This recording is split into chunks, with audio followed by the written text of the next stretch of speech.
Hi guys, quick moment to talk about our major essays this semester. We have 3. Check out the syllabus. I talk about all of these. We have one essay which is basically talking about what is rhetoric for your major. We have a second essay which is applying a critical lens, and we have a third big final project which is basically you doing a proposal, a literature review, and writing a methods and methodology about what you want in any way that relates to your discipline. So that big final project, that major essay 3, is going to take up a lot of our semester.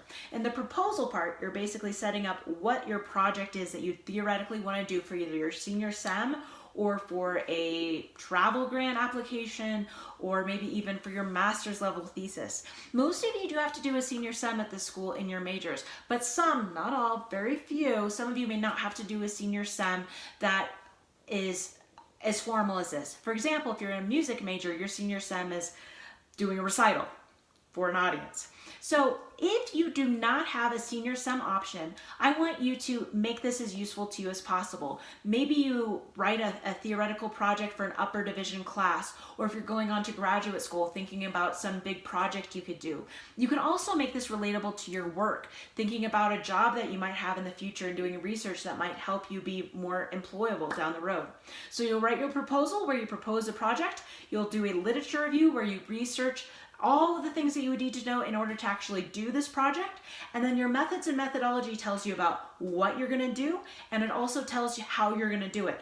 Now you'll hear there, I didn't say you had to actually write the whole essay. You're doing all of the preliminary work in this class, getting feedback on it, making your plan, so that next semester and in the coming semester when you actually take senior sem, you're going to be ready to be off the ground and running. Those people who were silly enough not to enroll in Comp 350 are going to be way behind because they have to do all of those 3 steps I just told you about and then actually do their whole project in one semester. It's very difficult to do. So the nice thing here is you're getting a whole semester to plan, prep, think about what you need to do, and then in the coming semester, you'll write that big final project. For those of you that don't actually have senior sem and are writing for like a hypothetical master's level thesis or for your job, you might not actually go down the road and write the actual paper or execute the actual project, but that doesn't mean that the knowledge that you garnered is any less useful.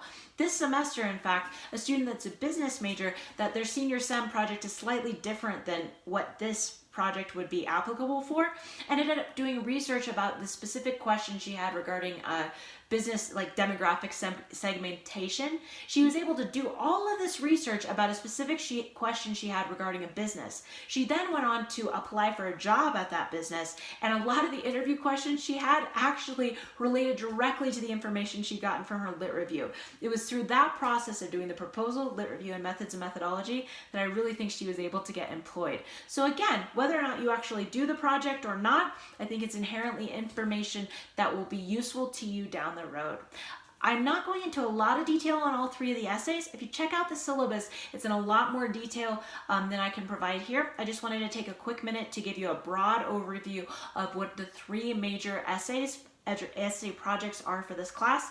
The short essay 1, the second kind of middle length essay of about 4 pages, and then the last big final project. So check out the syllabus for the specific information about page numbers and all that kind of stuff. If you have any questions, you're always free to email me, call, video chat, however you want to communicate.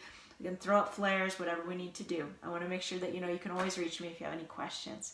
Thanks, and I look forward to having you in the class and reading all these projects. Have a great day.